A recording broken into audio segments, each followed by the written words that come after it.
Good afternoon. Welcome to the Rangers Rabble podcast. I'm probably in the wrong position because I think I should be top left. Martin's insisting that today I'm hosting. Even he's here. It's making me and Brian feel a wee bit weird. It's like one of these invigilators that used to sit in the corner when you're doing a test or something.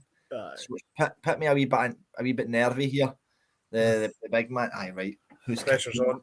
Who are we kidding? I don't care. But the big thing about it is we're going to get to see Martin give opinions today, which is really, really good. And he's no thought about that, but it is. So welcome. We have just watched Rangers, probably the best game I think we've played this season in it, Brian, with a marvellous 4-0 victory. Some cracking goals. Overall play was brilliant. Brian, what's your first thoughts? Yeah, there wasn't much negativity. I mean, probably the only negative is that Lauren's gone down at the end there. But I mean, overall, a good win after a European game, because there's always the tendency to have the European hangover. But no, it was a good team performance, lots of good goals, and lots of great individual performances from certain players, and a comfortable afternoon, and that's all you want. It was a comfortable afternoon, Martin, wasn't it? It was a lovely watch. It was, and can I just say hello to new member Honey Treble 7? Thank you for joining, and thank you for becoming a member. Yeah, look, it was. What's not to love? Colak gets a double. Scott Wright plays really well. Tillman looks outstanding. John McLaughlin's passing it again. Set up a couple of counter attacks. Leon King comes on at half time, strolls it, creates a couple of good chances. What's not to love? I mean, you see, with you being the host, you should know. You shouldn't go in and rhyme off about 8 things that we want to talk about. You've just been talking about them all. I've just opened it up for you. That's happened. It was Martin. Just on that, the starting 11. A couple of people scratching their heads that we went with the same team again. Were you the same? Were you surprised or not surprised with the starting 11? I wasn't surprised, but I wouldn't have been surprised if he'd made 3 or 4 changes either, to be honest. But we discussed it, pre-match, that Ross County were a team that weren't going to just come and sit back. They would sit back, but they would also try and hit in the counter, and they've got pace. So it didn't surprise me at all. Although, in saying that, I probably would have preferred a couple more changes, but we've got the game on Tuesday before we play them. So what did surprise me was the level of performance we had right up until the very end of the game. We didn't stop the press, and we kept going. See, when we press like we did, and I don't think it wasn't a frantic press, but there was just a bit of pressure. See, when we've said this for 2 years now. See, when we do that, teams just cannot cope with us, Brian. No, they really can't. And as I've said before, good players with a bit of effort can beat anybody. But when the good players don't put in the effort, you can come unstuck. But today, there was no chance of that. We were right at it from the very go. Very much in their faces, not letting them, settle on the ball. Even when the ball was sort of getting pinged into the corner, like, a stray pass from us, it went into the sort of right back, left back area. The wingers were hounding the full backs, making them life very difficult for them, even clear it. So no, it was when, as you say, whenever we press teams, we've got the skill behind it to back up the effort. So when we do that in the SPL, there's nobody really can live with us, to be quite honest. But the press has to be right, and we have to do it at the right times. And I don't know if you've noticed, but for me, the person who starts that press is Tillman. Yeah. I think, without a doubt, Tillman and everything he does is extraordinarily good. But see that just ability, he knows when to go and press. And as soon as he moves, whoever's on the left, whoever's on the right, whoever's in beside him moves with him along with Colak. Yeah. Just I know we spoke about Tillman at half time, right? Because the guys, we've said it since he came in, Martin. He's something else. Do you think we've got an upgrade here in what we had from last season when it comes to Tillman as an individual? Tillman is one of the best young midfielders I've seen in Scotland for a long, long time. Aribo was phenomenal, fantastic. By all means, by all accounts, he's doing really well down at Southampton. There's a reason Bayern Munich have got a buyback clause. Bayern Munich will buy him back. They will. It goes without saying. Tillman is, I'm all right, I'm going to say it. He is the best player in this league by a country mile. Brian, don't disagree with that after that. I mean, just a wee flash. Just what he does in the first half today was enough. And by we see taking him off, it was brilliant. And we all wanted him to come off at that point. But I probably agree with Martin. He is the best player in the league, isn't he? Certainly, skill-wise, he's way ahead of anybody in the league. He sees things quicker. He just, his vision's a lot better. It's very difficult to argue with that, and probably you can't argue with it. He's a smashing young player. As you say, no wonder Bayern have inserted a buyback clause because they obviously think he'll do well. His showings in Europe have been good this season, so he's able to cut it in the Champions League as well. So of course Bayern will have an eye on him when we play. So yeah, he's a marvellous player, and I must admit Ross did put that in the chat this morning about Tillman being better than Aribo, and I kind of thought about it for a minute. I thought, I think he's jumped the gun here, but seeing a performance like that, you can see why folk are starting to think that now. They're quite similar players to an extent, Yeah. Tillman and Aribo, but Tillman already is far stronger than what Aribo was. He's quicker. But he's also much better with the ball at his feet than what Aribo is. And Aribo's quality, absolute quality with the ball at his feet. But I'll repeat myself, Tillman is just on a different level.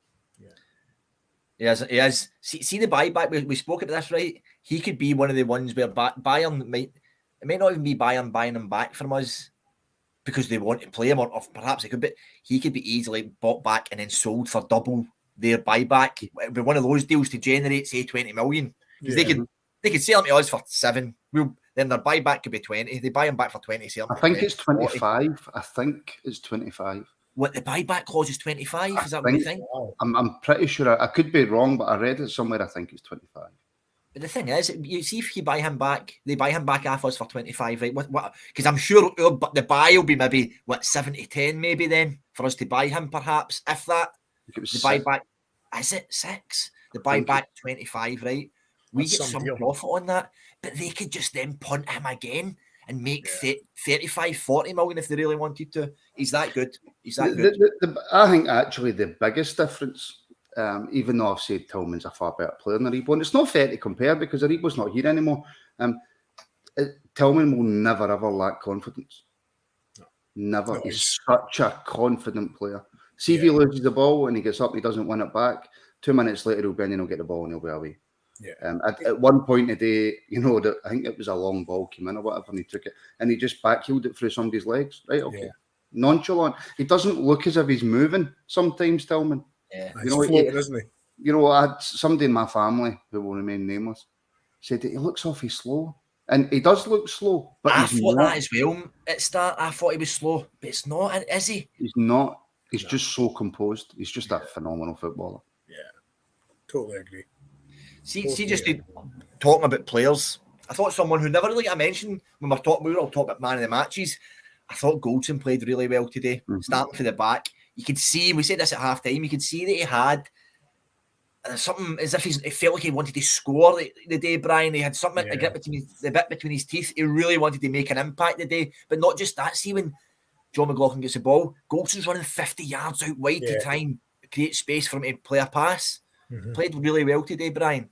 He was, his distribution was good, and as you said, I think he had himself on in his coupon to score because he couldn't get forward quick enough whenever we had an attack, and there was one point I think he was the furthest forward player trying to score. So he had a really good game. Marshaled the defense. Well, didn't have to marshal the defense much, but he collected the ball from the goalkeeper or the centre halves when they were passing between them. And he moved it on, and sometimes he actually went in a bit of a mazy run. It was like he was Franz Beckenbauer, sort of striding out of the defence, trying to set up attacks. So no, Goldson was really good today, really good. What you have to say on that though is, he got the ball a couple of times and he made the runs right through the pitch. Ross County opened up and just gave him the space to do it. Yeah, he had that space that you won't get. You won't get that space in Europe. You won't get that space against packed teams. It's the fact that Ross County opened up that allowed Goldson, and so I think King done it at one point as well, and Lundstram had the space. That midfield, we had so much space that allowed us to pretty much do what we wanted. Yeah. Jay, we spoke about this about half time, but just in case anybody never tuned in, people mentioned there, Goldson was going a bit up, leaving Sands exposed at the back, Martin, but I don't know. I seen that as a good thing. County didn't really put any real pressure on us, really. I mean, a wee bits and bobs, but isn't it for confidence of Goldson doing that and the belief in James Sands to leave him back there? I was cool with that. I don't know what you thought. He done the same with King. He done exactly the same thing with King and left King back there. So I don't know if it's a tactic for Gio for today because he's watched Ross County and he knows exactly what they're like. Because the boy that Ross County had up front had a lot of pace, so it was dangerous at certain points, and we've seen that with the Sands tackle that probably should have, if not a straight red, been a second yellow, even though the first yellow shouldn't have been yellow. So I don't know if that was a tactic for the manager or it was something that the players seen on the pitch. But hey, what's the point in being a Rangers player if the other players around about you don't have confidence in you? Of course. I think we'll just say hi to everybody in the comments. I know there's everybody, the usuals are watching, so thanks, and thanks for joining us. Of course, we are sponsored by Zenith Coins. Take a look, folks. Beautiful. Little bits of memorabilia there. And we're sponsors. Just on that, I know we spoke about it half time again, but let's just touch on it. I think it's always, we need to be honest with stuff like that. I think Sands should have been sent off today, Brian. Mm-hmm. Sorry, Brian. I had my head in my hands when the tackle was done because I just automatically thought, oh, he's away here. There's no way he's not going to get a yellow for this. And somehow the goalie, the referee didn't give it, and I genuinely couldn't believe it because it was the most stonewall yellow I think I've seen for a long time, and he was on a booking. So yeah, we as I said at halftime, we dodged a bullet there. It's not often we dodge bullets like that, but it was fine when it came to us, It was a stonewall red. It wasn't a stonewall yellow. Yeah. It was a stonewall red for me. Last man, he's made no attempt to play the ball and he's pulled him down. And if he doesn't pull him down, he's through on goal. So why has he not gave it, Martin? Why has he not gave it? I've got no idea. Oh, because the refs are in our back pocket. Aye. Bias for us. So that's why he's not gave it. I don't know why. I just think Don Robertson's an extremely poor referee. And I think he actually bottled it. There's no point in us sitting here pussyfooting about it. He's bottled it because he knows that if he gives that as a free kick, he has to send him off. Yeah. Is there any argument for it was kind of 6.5 a dozen? Nope. One or the other? The two of them are it was a foul and it should have been a red card. Yep. Interesting. Just on, I mean, we don't know who we can talk about for the second half because I think a few people would have probably said he was our man in the match as well. Antonio Colak, Martin. You've and I've gave you pelters for saying he'll probably score more goals than Chris Boyd for us now. That's still a big shout. I still think that's a big shout. Did you say he'll score more goals or he's a better player? Anyway, he'll score more goals. He's a better player. Chris Boyd wasn't a great football player. Chris Boyd was a phenomenal goal scorer, and if he gave him the ball, and look, Chris Boyd's long range shots and free kicks and stuff like that were outstanding. If Antonio Colak is at Rangers the same length of time as Chris Boyd, because of the team that we have now, he will score more goals than Chris Boyd did. It's a massive shout, Brian. I'm asking you to agree with that, but Colak scored 5 now. 6. Is that 6? Oh, sorry, he's second, didn't he? So that's 6. Yeah, he's off to a flyer, and I think the service that we're giving him suits him. He's got the aerial ability. He's got the finishing ability. He's. I mean, the Greek journalist that came on to do the pod when we signed him said that he was going to be a success here, and everybody was a bit suspect. But he was fully had confidence that he would score, and look what he's doing. He's banging them in one game, one after a game, and he probably should have had a hat-trick today, to be fair, because he had a couple of chances, but he's off to a flyer, and it's injuries sort of dependent. If he has the same period at Rangers as Boyd, there's an argument he could score as many. Yeah. Well, so by the way, 7. Is he on 7 already? Do you know what? He's scored that many. I don't even know how many goals he's got. 7 goals in 7 games. See, the thing is, when he first came in, Martin, we didn't play to his strengths, and I think a couple of games it didn't, and he looked a bit laboured. Now, as soon as that ball comes into him in the box, everybody's so confident he's going to score. Yeah. And I think there's still so much more to come, because I still don't think we're fully playing to his strengths. No. Once the team looked a lot more together and a lot more cohesive today.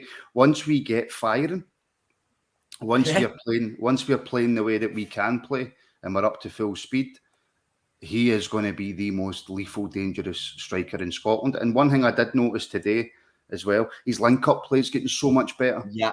You know, that ball's getting fired into him. His touch is getting better, and it's first-time passes. And he's starting attacks, creating chances for himself as well. So I'm all aboard the Colak hype train. He's going to score so many goals. The thing is, he's actually going on the pitch now with his chest. You know, he's confident. He knows he's going to score. If he just gets the right service and the right passes into him, he knows he's going to score, and he's so full of confidence now. Does it highlight today? Because when he goes off, we play one of the old false nine thing they talk about, which I don't really like. I would rather have, if you're taking him off, your striker goes on. Does that kind of show where Sakala really is now in this squad, that he's not even going to be going on to replace Colak? It's such a shame, Brian, isn't it? Because I think Sakala, with the way that we are playing, has got something to offer. It is a shame. And Sakala will score goals as well. I mean, he was our top goal scorer in the Scottish Cup last season. He's came on at times last season when we were struggling, and he's got a goal, or even though he doesn't know what he's going to do with the ball at his feet. You know, I think there's a place there for Sakala, but unfortunately, and we're only guessing, obviously, because we don't know. We don't have any inside information. But you know, if he's not getting brought on for the last 25 minutes in a game that we're cruising, then it's probably curtains for him, isn't it? It's not looking good, because he only came on latterly against Hibs at the weekend, and I think that's pretty much the only time he's featured this season. So I mean, if you're taking your main striker off, and probably Sakala is your only other possible striker that we've got that can play that position, he's not getting on the park, then it's not looking very good. But as you say, there is a place for him because he's got pace to burn.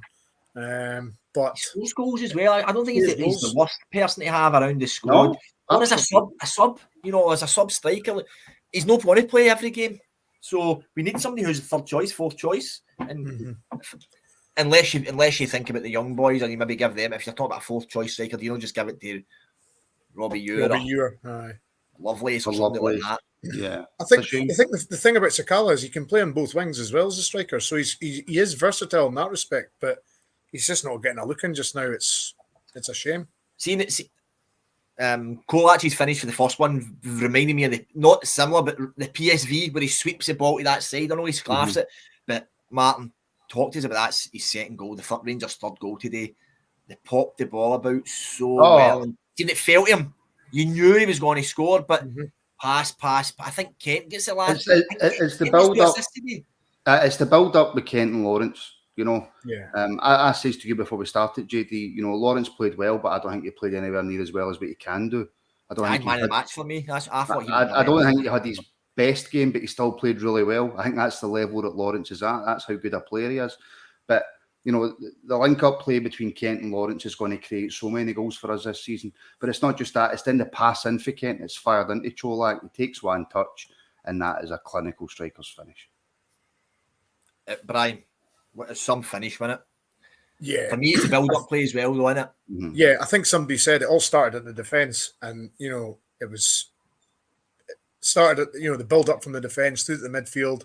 They dinked it around just outside the box. It fell to Colak, and as you say, as soon as he got that ball, I don't even think he looked where the goal was. He just knew where he was putting it and just fired it in the corner. So, yeah, it was a great build-up. So, I'm, as Martin said, I'm all aboard the Colak Bus Express as well, definitely. I don't want to bring no negativity, but I just want to bring something up because Lundstram gets booked again today, and I know it's only a yellow, right? But these rack up, and you can get a suspension at the wrong time for a stupid tug. We're 3-0 up. Bright Martin, you what do you think of that? Like, it seemed like there was a bit like, oh come on, like you look at what happened last week. I didn't feel no, but look, it's silly, right? It's a silly yellow card. But that's the player that Lundstram is. And if you try, and this might sound stupid, right? You try and get him to stop doing that, then he might not do it once and it leads to a goal. And we're all shouting, why didn't Lundstram bring him down? You know, you don't know what's going to happen once that boy breaks. You don't know what happens once that boy breaks away. Yeah. And Lundstram's thinking to himself, I'll take the yellow card because it's no Willie Collins, so I definitely won't get sent off. Yeah, but Martin, should he be made? Okay, you're right. That if he's that, it's not the type of player who's diving into tackles and stuff. If you know what I mean, that was a hard tackle, just a wee pull. But does he need to do it at 3-0? Surely he can decide between doing it and not doing it when you're 3-0 up at home to Ross County. Now, away to Celtic when it's 0-0 or 1 each, or you're up 1-0, I understand. But not when you're 3-0. At the moment, no, JD, and it is if you are a certain way inclined in any walk of life where you naturally just do something, it's very difficult in that moment to then not do it. He shouldn't have done it, right? And he's picked up a stupid yellow card, and he shouldn't have done it. But I'm never going to have a go at Lundstram for playing the way that he plays. He's a mainstay in the team now, Brian, isn't he, Lundstram? It's getting to the stage where we don't mention Lundstram because it's just what we expect for the guy. Well, this is it. Last season he set the standards for how he plays, and as you say, you just kind of expect it now because he does it most weeks. He breaks up so many attacks. You know, he wins the ball off the attacking player. He moves it on to somebody else, and he's not fair to have a crack at goal like he had today. As I've said before, if you don't buy a raffle, you'll never win the prize. So if you don't take a shot from outside the box, you know, he shot from outside the box. It was probably going in, but it took a deflection, and he got his reward. You know, so no, he's pendant. He's almost he's a stick on for the first 11 now, and I can't see anybody dislodging him in the near future. No, look, if that doesn't take a deflection, the keeper's saving it, right? But it takes a deflection and he gets his just rewards. Yeah. Do you want to know how much we now just expect it from Lundstram? And maybe it's just me, right? But because I'm trying to take notes and look out for individual players, maybe I'm noticing it. But I don't think you even notice anymore what Lundstram's doing. No. You know, he just goes about. It's like Stephen Davis. He just goes about and does his business, and you just go, okay, let's Lundstram doing what he's doing. I don't think we take into account just how good he is, you know, because it's just got to the point where that's his position, that's what he does, that's what we expect. Yeah, definitely. As I say, he breaks up play, wins tackles. You know, he launches attacks. You know, as you say, you just kind of expect it now, and he's always a 7, 8 out of 10 now, and it's been a marvelous turnaround. Can I just bring this up? Sorry, JD. You can't be lenient on Lundstram when you have gave Morelos pelters. I'm sorry, did Lundstram kick somebody and hit them in the face and get sent off when we're down to 10 men? Guys. No, what he done was Lundstram put in a late tackle to take a yellow card and take one for the team. I don't know how you can compare that in any way to Morelos. No idea how you do that. I wasn't being lenient on Lundstram because I called it out as I thought it was stupid. It annoyed me at the time. I don't think he needs to get a yellow card for that. Just to move on from that, because people are then talking about somebody else want to speak about as well. And he's come off the bench today, Matondo, got a good half hour under his belt, which he needs. He barely touched the ball. I'm changing my ways this season because we all wanted rid of Lundstram at Christmas time.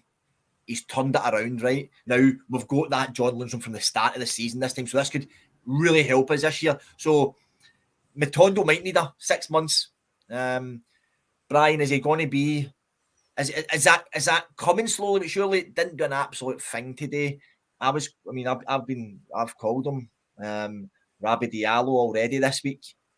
Are we going to see something in the second half of the season from this wee guy? There's potential. It's all there. He's probably just if you're being ever critical of him, he's maybe just a bit slight for the SPL. He's needing to build up and bulk up a wee bit, but I mean, he's got the pace. He's certainly, he's got skill, obviously. But he's a young. Well, how old is he? 21. He's a wee. Is he 21, 22? Something like that. So he's a young kid. 21. Born in the year 2000. Fucking hell, man. So he's there's something in there. It's just a case of him getting used to the way we play and him having a bit of confidence and taking. He's maybe not going to start every week, so that's a slight issue. But you know, he's got all the tools. It's just about confidence and taking a chance when he gets it. He's not too slight. He'll come good. He needs time to settle in. His physique is fine for the Scottish League. He's quite tall. He doesn't look too weak to me. He just looks like a player who needs time to settle in. You know, we gave Barisic 18 months. I know how annoying and frustrating it is when every time we seem to sign a player, they seem to need time to settle in, and one or two of theirs hit the ground running. I get it, it's frustrating, but Colak just came in and hit the ground running. So give the boy time. We can't judge him on a poor game at Hibs and then coming off the bench. And look, he didn't do much the day at all. He doesn't look confident. But give him time, he'll come good. Yeah, I think it was. See the first run that he done. I thought it was quite funny. He done that run down the wing. He never get the ball right, but the crowd. You could hear the crowd going, "Whoa!" because he was gone. And I think Jakaviti eventually won the tackle and puts out for a throw-in. And you seen Jakaviti look at the right fullback for Ross County went like that. And that's exactly what he have to say. Fuck me, he was going. So I think he definitely has some attributes there. The only other thing is you bring in a handful of people. Not every one of them, not all of them are going to be hits. Some people come and it just doesn't work out. But there's definitely something there. Sorry, Gaz. Gaz has put in again. Everybody should get the same stick for mistakes they make. No, they shouldn't get the same stick because different mistakes lead to different outcomes. And different people have different paths. And I've not been on the Morelos tonight. I know Morelos has been getting absolutely fucking pelters. Certainly in this podcast, we've all been going for him. I haven't. And I think it's been a bit harsh. I think it has been a bit harsh. The guy can bring something. He's get this sorted with him. And if he's not going to leave, he's going to stay. I don't think he's interested in leaving to get him a new contract. No. Will he be your second choice striker? That's the thing. I don't think so. I know a few people on here have condemned him and said his time's up. Right? I don't agree with that. Right? But everybody's entitled to their own opinion. All Morelos has to do is get his head back in the game, get back into training, and come back in and start firing. And then we've got two phenomenal strikers up front. Yeah. But I'm not going to give Lundstram the same pelters that Morelos got, because Morelos deserved pelters for getting sent off when we were already down to 10 men. I'm sorry, that it doesn't even compete, the two incidents. So no, people will get different pelters depending on the mistakes they make and what it leads to. We drew a game that we should have won comfortably because he came on and got sent off. Look at Hibs today again. Hibs are pish. Hibs are terrible, and we drew 2 each with them. That's embarrassing. And that's all because of a mistake that Morelos made. So don't come in the comments and tell me that we should be as harsh on Lundstram as what we should be on Morelos. Guys, I love being your member and I appreciate your support. But no, that's nonsense. I still think he's all been too harsh on Alfie. I want him back. But can you imagine bringing Morelos off the bench, right? Whether Morelos wants to do this or not, imagine bringing him off the bench in the last half hour against an Aberdeen and they've just been ragdolled off Colak. That's the last thing any of these SPL teams or these European teams want to see is Morelos coming off the bench and causing havoc. Let's move on for Colak and Morelos and stuff like that and just finish off in the game anyway. Steve Davis comes on again. Brian, the guys, we can't keep saying Rolls Royce, right? Because I'm sick hearing that. But he's some player. He is, though. His passes again. Lovely to see him get a goal. And by the way, what a goal that was, I know. Yeah, I mean, it was a fair burst from the midfield he made. You know, it wasn't just a case of that he was there and it felt him. He ran, he pressed forward. He seen the space and he went for it, and he got his reward. And it was a lovely finish because it was you know, a left foot in the corner. You know, it was a marvelous finish, and you know, the guy's just a gem. I mean, God, what we'd all give to have a 24, 25-year-old Davis in the squad now, because we're going to miss him when he's not there. Do you know what? I love the fact we've got a 37-year-old Stephen Davis in this squad, and he's still as good as what he is. I initially thought that Lawrence had got a slight touch on the ball, and maybe he did. I don't know. I thought he did, mate. I thought he did. And I was like, taking away that assist for Tav, that's a shame. That's poor. But the finish for Davis, the run for Davis, everything about Stephen Davis, you know, I love him. He's phenomenal. Yeah. I get pelters for this. I said I would not be surprised to see him play another year. Play this season, play another season. Keep playing until he can. See these wee cameos he's doing. 30 minutes here, 30 minutes starting an odd game. But why would he not do that? And his legs hurt. It doesn't need his legs to go. He's just that beautiful on the ball. I would not be surprised in seeing him getting another year after this season. It's all down to Stephen Davis and what he wants to do, innit? If Davis wants to stay and he feels like he can contribute, then why would you not? Davis will know that obviously as the next year, the year after, whatever, even if he can stay that long, that the games will get less and less and less. But see if he's happy with that and he's comfortable with that. And not just the Davis on the pitch, but, the Davis in the dressing room, the Davis at the training centre, why would you not want somebody like that round about your club? Well, the thing is, you're a long time retired. So play as long as you can at the level you can, because as soon as you retire, that's it. Your career's finished. So, as long as he's still fit, as long as he can still contribute, for me, he can stay as long as he wants. Mm-hmm. Leon King. It was good. We called it at half time, didn't we? We called it. We said we'd probably take Sands off and bring Leon King on. He looks assured, Brian. I don't care what age he is. I don't know. He's 18, right? Okay, but he doesn't look like he's so assured. Brilliant good wee cameo, half a game for him today. Yeah. I mean, he made a couple of brilliant sort of long diagonals out to either Scott Wright or Tavernier, and he can pass a ball, can't he? Yeah, he can pass a ball, and he does the simple thing, and that's all you want out of a centre half. You don't want him to try and skin everybody, and a centre half wins the ball and moves it on to somebody who can do something with it. So he does the simple things, and he doesn't try to do things he can't do, and that's all you can ask for a centre half. And he got stuck in the day. He took a blow at the nose. I don't know if it was an elbow or the ball, or so. He's not shy to put his head where it shouldn't be sometimes. So no, he's only 18, but I mean he's good enough that he's, as Martin said just before we started, he strolled it. He absolutely strolled it. Martin, you thought he strolled it. You said that at the start. You thought he strolled it. It's a promising getting a young guy coming through the academy. We've been crying out for him to just get some minutes. Brilliant. I would have no qualms in him starting games now. The big thing for me with King is it wasn't just defensively that he strolled it, because look, he's going to come up against tougher tests defensively. Look, of course he is. But if you can ping those 40, 50-yard balls against Ross County, you can ping them against Celtic, you can ping them against Liverpool. So the passing isn't an issue. And defensive-wise, Leon's, and if you ask anybody at the academy, they'll tell you, positional sense is phenomenal. On the ball, he can skin people, he can tackle, he can do absolutely everything. No, Leon is more than ready to come into this first team. He's more than ready to play against anybody. He is that good. He is that good. Curry's having but listen, it's easier said than done to come in and stroll it. Nerves, all these types. We've seen players Rangers have bought come in and melt under the pressure because they were, they weren't good enough. When was the last time, JD, Rangers strolled a game in the league? I was thinking that we don't usually. You do throughout the season, but we don't usually play as well as that. That's what I was going to bring on to next.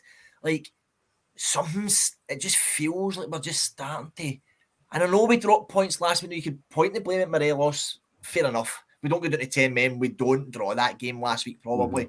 But something seems to just be turning and changing, Martin, with the way we're playing. And I don't know, that new boys came up for City, sitting right beside Gio. We just look like we've got a right good backroom staff. Everything just seems to be taking shape. It's strange because Wednesday felt different because obviously we've qualified for the Champions League. And then it felt really different. And please tell me if I'm talking utter nonsense here. See, when we've seen the starting lineup, I felt different because we weren't playing two defensive midfielders. It almost felt as if, all right, something's different today. We're going to approach this game differently. Yeah. And it feels as if the players are gelling a wee bit, as if they've almost been let off the hook by Gio to go, right, okay, go and show me what you've got. And fucking hell, they did. But when we set up like that and play like that, there's very few teams there's nobody can cope with us in the SPL, really. That mob over the other way might have other ideas and not fantasies about being better. But when we play like that, with one sitting midfielder against the SPL teams, they haven't got a chance. It's as simple as that. I meant to ask, did Kamara get a knock? Was he injured? Did he bench today again? Yeah, he got a knock or something. He actually played on Wednesday with a knock. Oh, so it's right, okay. Because when I seen that his name not on the bench, I was thinking, I'm a bit surprised considering how well he played on Wednesday. But again, to touch on Kamara, Glenn's somebody you probably don't throw him into. You probably say him, you're not playing the day, mate. We need you to play in Europe. Yeah, you have players to play in different games. You know, Glenn's probably not any use away at Ross County, for example, where you're playing against, 145 different players. He's not that type of player. But you bring Glenn in against Celtic, because Celtic are going to come forward, and Glenn's got the composure and the ability to do a wee turn and he's away and he sets you on the counter. Or you bring him in against a Ross County at Ibrox if he wasn't injured today. Probably the perfect game for Glenn as well. So you've got different players for different positions. We have now got an abundance of talent. We need to add one or two. Of course we do. But we've got a squad now where we're going in against teams and we're going, right, okay, right, you have the day off, you're in. Yeah. We have that ability now. Certainly in midfield, we have that. I'm more than comfortable with the midfield setup we've got now as far as bodies and who's in the building. It's just, for me, it's just the striking options need strengthened. What's funny you're saying that, Brian, because the only names were mentioned, the only names that are getting linked to us are midfielders. I know. Are number 8s. I mean, this boy from Belgium, he's a box-to-box bully, they're calling him. Maybe, I know Lundstram plays. That's what I probably thought John Lundstram was more of a box-to-box enforcer. John Lundstram's actually more of a guy who just sits and marshals, and he's a good passing range, and he likes a tackle as well. So we probably don't have a box-to-box bully, if you want to explain it like that, right? Yeah. Or they're looking at the Tillman position as well, like Evander and the other boy they were looking at. Can't remember. But so why are we not getting linked with strikers? Because everybody says we need a striker. No, but see, just on that, we should have 2 Tillmans. We should have 2 players of that same ability for that position. So it doesn't bother me that we're looking for more midfielders, because see, if you've got 2 Lundstrams that can play that position, you're laughing. If you've got 2 right wingers who are just as good as each other, you're laughing. Remember back in the day when Abramovich first came into Chelsea, and everybody was going, well, hold on a minute, they've got 2 teams. How do they keep everybody happy? You rotate. We've got 5 subs now. Why would you not bring in as many top quality players in any position if you can afford it as you can? I was surprised when Borna got that knock that he just didn't take him off and put Yilmaz on. That was the only thing. Talk to us about Yilmaz. What's your thoughts on that? Is this just another one who came from a foreign country and will just need time to settle? It has to be. I don't think his English is very good either. Of course, he's the only Turkish player in the squad, so I'm not sure anybody else can communicate with him very well. So he's a young kid that's just moved. And at the end of the day, we should all take a lesson and learn from what we did to Lundstram and lambasted him after a few games. Yeah, we've just got to relax and let people settle in and give them a chance and give them time, because not everybody settles in straight away. Look at how most people reacted to Matondo at Hibs. Look at that reaction. Yeah, and then you tell me that people at Rangers are only watching that and listening, and maybe they've seen something with Yilmaz, where he's not 100%. Or whatever, and we need to give him time. Look at the pounding Matondo's took. You want to bring a boy over who doesn't really speak English, have him on the pitch, and every time he gets the ball, people are going, oh, no. You want to make sure that he's 100% ready to do what he can. And I was surprised when Borna took that slight knock, and we didn't. It wasn't even contemplated about bringing him on, which tells me that there's still a wee bit of work being done with him in the background. But again, we need to chill. He's going to come good. He's a very, very good football player. So, but Martin, you don't know he's going to come good. And at the end of the day, I don't care if he's a young boy. Blah blah blah. He's getting paid a handsome fee every month. He needs to. We bought him for a lot of money. We shouldn't be here to mollycoddle people, and they should be coming to play. You get mollycoddled in your work. You get. Oh, Martin, don't worry. Don't start at 2:00 today. You're fine. You're all right, son. No, you're no. So why are we? Why would we mollycoddle these people? I'm expecting people to come in and hit the ground running for our club. That's what I want them to do. We need to win every single game. You want them to come in and hit the ground running, of course you do. But what you don't want them to do is come in and get started and not play well, and then their confidence absolutely goes. I didn't cost my work £4 or £5 million, right? So my work don't have an investment in me the same way that Rangers have got an investment in Yilmaz. They don't want to break the guy's core. And I'm not saying that's what it is. I don't know what it is. Listen, if you want to go down the negative train, It could be that he's come in and Gio's looked at him and went, I don't fancy him. Yeah. So he's not going to get a game. But I don't want to sit here and go, Yilmaz, he's no good. He's not going to do it. We'll just leave him on the bench and get rid of him as soon as we can. How about I try and be positive, JD? So Rangers have got an investment in this boy. So why would they not wait until they're 100% ready to put him in? Is that a question? No, I was just answering your. And I know what you mean, but yeah, no, but Brian, what's your thoughts on it? I'm not saying I was just playing devil's advocate there. I still think if you pay, I want these guys to come in and play, but they're obviously just help mould them into getting ready. And I don't necessarily think that Borna's return to form's helped him much either. He's started to play well, contribute to the team, so he's obviously keeping him out of the team. And the thing with Borna is he's a confidence because Borna's playing well. Yeah. And Borna's a confidence player, and he needs to sort of play 90 minutes just to keep his confidence up. So that's not helped Yilmaz either. But he's with plenty of time. God, Dale's a bit doom and gloom in the comments. If everybody's saying I'm too harsh, listen, I will always say I want my team to win every single game, and I'm no there to put my arm around them and say, "Oh, hard lines is for losers for me." But everybody in the comments, just like me, Brian, and JD, all have the same thoughts and feelings and get on, and everything's rosy in the garden. That would be a boring watch, would it not? It would be boring.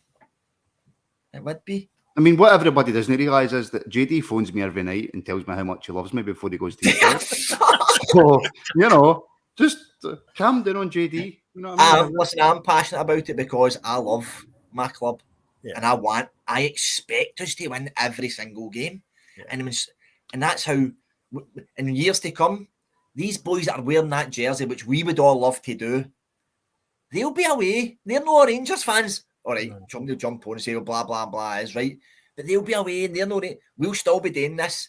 I'll be still ball pulling no hair out my head because we're losing games and people will be swan away into the sunset. So in this moment, I expect us to win. And I feel I'd care for it more than other. You want us to win, right? So if somebody at Rangers feels that Yilmaz isn't the right option for us to win, then you go with that. Borna Barisic is playing outstanding, and not outstanding, but playing well, and the link up with him in Kent is going really well, and it's creating chances, and we're scoring goals. Then you keep Borna Barisic at left back. And then that just takes you back to us having two class players at each position. Yep. And 100%. the one that's playing the best plays in the game. Yeah. And that's where Colak is right now. It's where Barisic is right now. It's why Ryan Jack can't even really get the chat does love winding me up. Ryan Jack can't even get a sniff.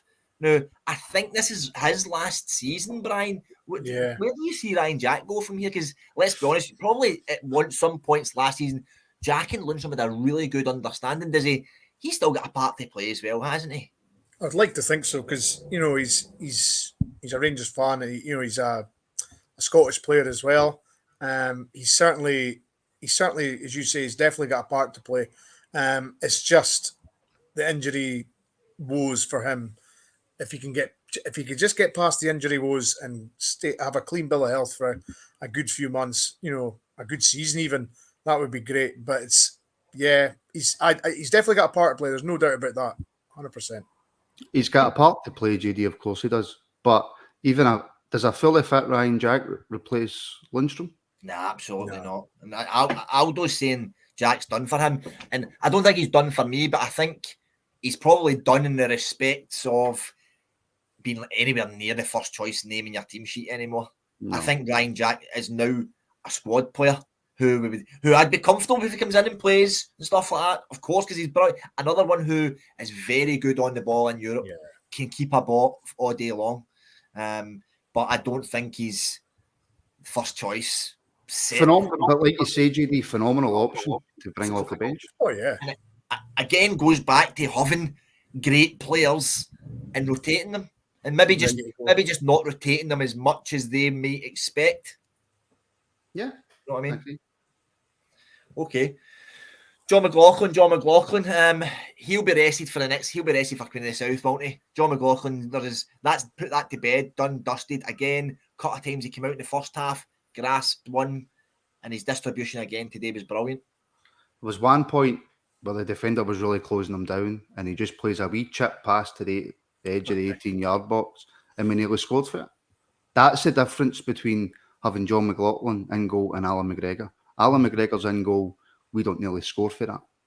That's the difference. And he's shown already that, he comes for crosses, he takes pressure off the defence, and he can pull off really, really good saves.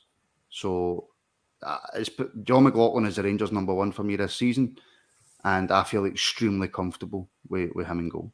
Well, I think McLaughlin in midweek proved that as well. He came out in the box and smothered the advancing striker in the second half, and it was a great, I think it was 0-0 at the time, so it was an important save. But as you say, his distribution, his ball handling, coming for crosses, it's just nice that you can rely on a goalkeeper or not have to worry that the goalkeeper's not going to come and collect a ball or misplace a pass. There's a couple of times he still gives me the heebies a wee bit when the ball's at his feet, but overall that's us though, Brian, and that's our own thoughts and feelings behind it, because we haven't really seen that. We've always just had phenomenal shot stoppers. Yeah, the Rangers have never been a team that have really played out for the back. Sweeper keeper stuff. It's never something that we've had to deal with. And I still watch English games where you see Alisson and Ederson with the ball at their feet, and they make mistakes, but they also do really good things at the last minute when it looks as if they're about to be caught. So it's just the way that modern football is played. And John McLaughlin's really, really fucking good at it. Yeah. But who goes and goals on Tuesday then? So that's the question. Talk about Tuesday's just around the corner. Is it McGregor or McCrory? He'll put McGregor in, but it should be McCrory. Yeah. Should it though? Well, I'll ask you, JD. McCrory came in twice last season. I know. And he was phenomenal. He didn't put a foot wrong. So it must be what they're seeing in training. People talk about the loan he had out at Livingston. We put players out on loan to make mistakes so that they then come back to us and are better players for having gone through the mistakes that they make. So it must be what they're seeing in training, what Gio sees in training, that he doesn't fancy McCrory. But then he might play him on Tuesday and we turn around and go, well, okay, maybe he does fancy him. We just don't know. But I think, personally, Robbie McCrory is more than good enough to be number 2 from what I've seen. It just all depends on how Gio sees it. Is he good enough to be number 1? Not right now, but in 2 years' time. Could Robbie McCrory do a John McLaughlin and be number 2 for a couple of seasons and then come in once John McLaughlin goes? It's very difficult to say because we've only seen him in those 2 games. But if you take the small sample size that we have of those 2 games, and it's just a pure guess, I think he's good enough. I think he could be good enough to be number 1 right now because the boy's 24, 25. You know what I mean? We're talking about McCrory as if he's some 18, 19-year-old goalkeeper coming through the youth academy. I mean, how many appearances does the average goalkeeper have when they're 24, 25? I know. Mm-hmm. Yeah. And McCrory's had, what, for the first team, 2? Yeah. Ryan, what's your thoughts on that? It's just such a difficult situation because, you know, you've got a youth prospect that you want to promote and you want to do well. But then you've got this, you know, legend at the club, and it's difficult. But I mean, personally, if it was me, I would have McCrory in goals on Tuesday because at the end of the day, McGregor's going to be finished after this season, so we either need to see if McCrory is up to it, or do we need to go and spend money next summer on a goalie? So you at least have to see him and have a look and see if he's any good. When McGregor was in goal last season, who was the sub goalkeeper? McLaughlin, wasn't it? McLaughlin. McLaughlin's the first choice this season. And McLaughlin played the cup games last year, right? Yeah. McLaughlin's first choice this season. Who's the substitute goalkeeper? McGregor. That tells you all you need to know. I know. I think McCrory's time's probably up. Just to touch on Tuesday, will any of those players, Martin, will any of the players that played the day start on Tuesday? Probably Goldson. Probably Goldson. Cav? I think he might bring in Devine.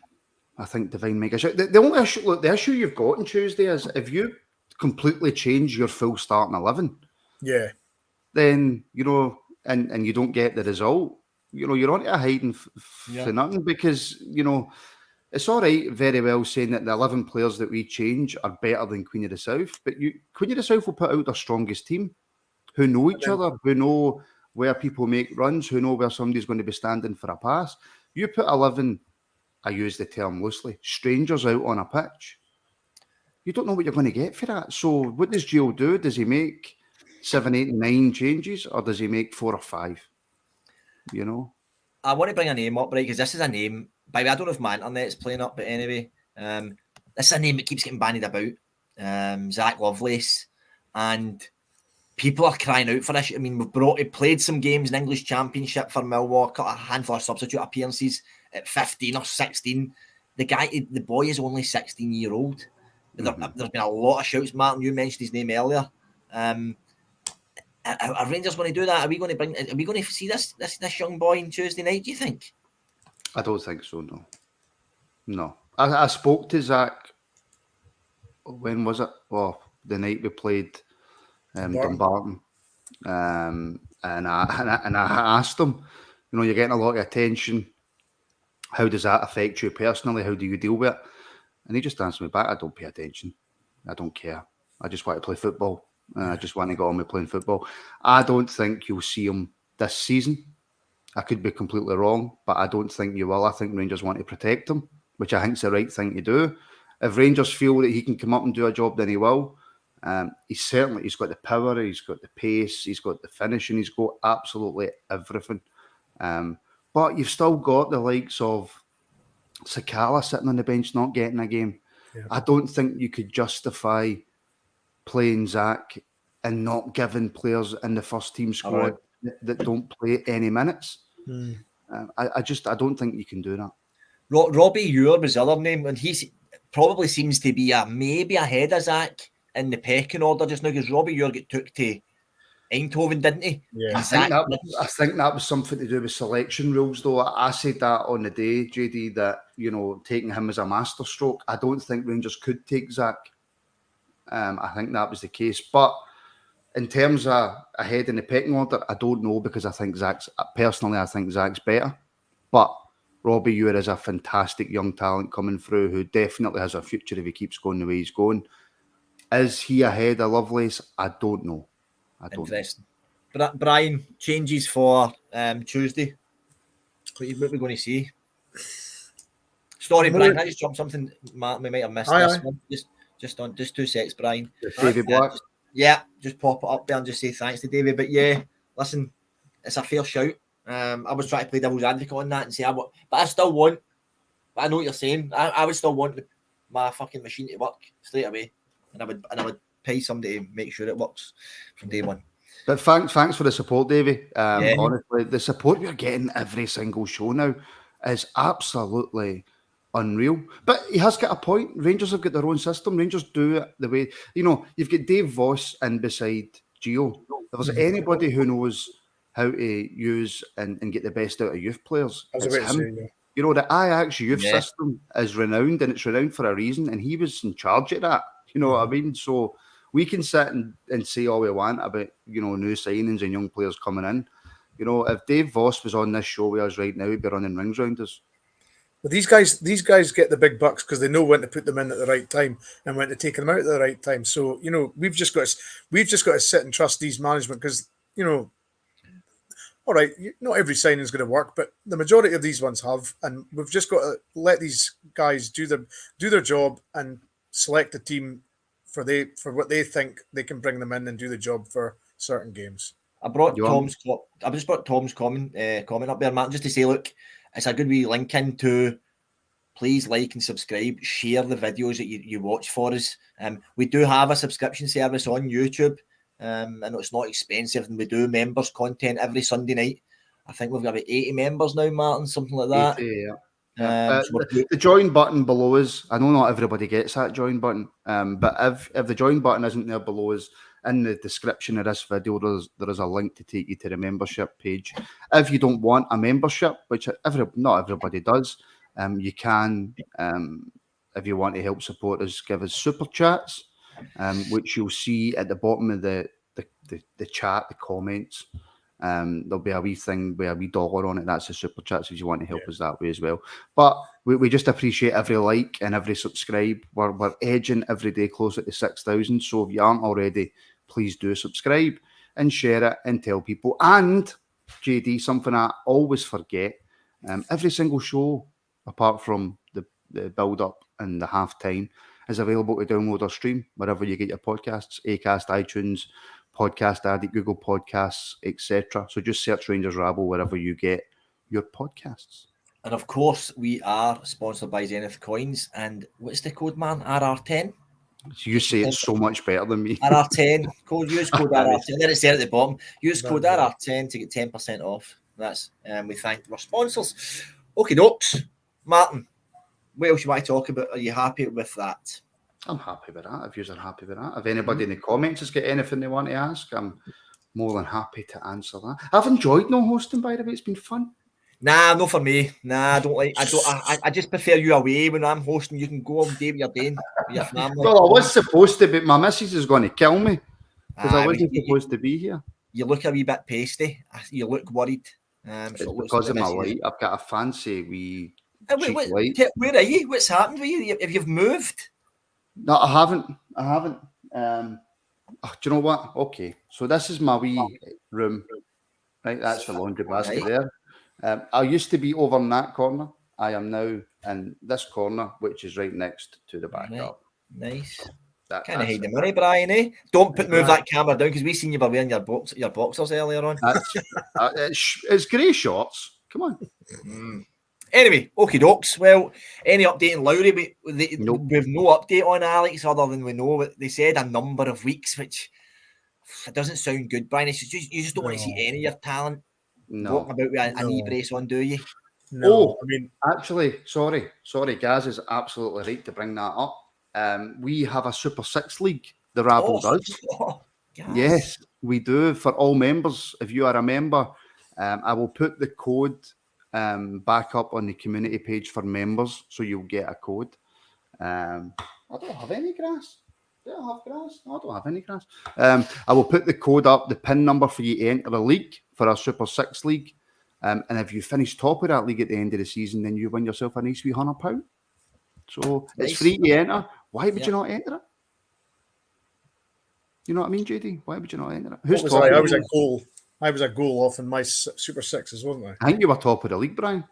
Yeah. But Brian's been playing it for the start of the season. I haven't. So but you know what, Steve? Even if you haven't been playing it for the start of the season, all it takes is for you to get a couple of results right and you shoot up that table. Gaz is saying he's third. He get 9 points. I get 9 points as well, Gaz. So I'll be on your coattails, mate. I was on 6th so far today. So yeah. If you fancy that, you fancy winning yourself a wee £100 and you are a member of the Rabble, then check the community page at about 7 o'clock and the PIN number will be there waiting for you to join. I'd defy anybody that had 9-0 on Liverpool today. Yeah, nobody would have had that, would they? Anyway, let's just end it there then. Nothing else coming out. We are back. We'll be back. We're back tomorrow, Martin, for members only, aren't we? Elaine's doing work tomorrow evening. Tomorrow night, 8 p.m, Elaine hosting. Yeah. Okay, dokes. Tomorrow night, 8 p.m. We'll see you also on Tuesday. We're doing a pre-match Tuesday, man? Monday phone in. Monday phone in. Then we're back out on Tuesday for Queen of the South. Yeah. Yep. And then we'll have we normally do a Euro debrief the day after the European game. Yeah. But because there's no European game, we're going to do an extra members show on Wednesday. Love it. So it's all happening. No one of us about 20 is involved, isn't there? Anyway, we will end it there, folks. Just thanks for everybody for joining, liking, subscribing. Paul, I missed your question, mate. The comments were going. Fire it back up. What was his question, Martin? Can you find it? I think it was something to do with the Champions League format. Discuss the Champions League draw format, this stuff. Nah. We'll discuss that on Monday, Paul. That will be discussed on Monday. The only thing I liked about it was Big Yaya. Big Yaya was a dude, wasn't he? Terrible. Brilliant, Mark. I'm not having it. He was the man. Yaya dude, he was the boy, isn't he? I forgot how big Vulcan was, the big goalie. Who? He's a unit. Vulcan was Turkish a goalie. character in Metal Gear Solid. Remember him. Eh? Vulcan was a character in Metal Gear Solid. Anyway, on that, we will end that there. Random. Listen, we're out all next week. We'll see you all then, and thanks everybody.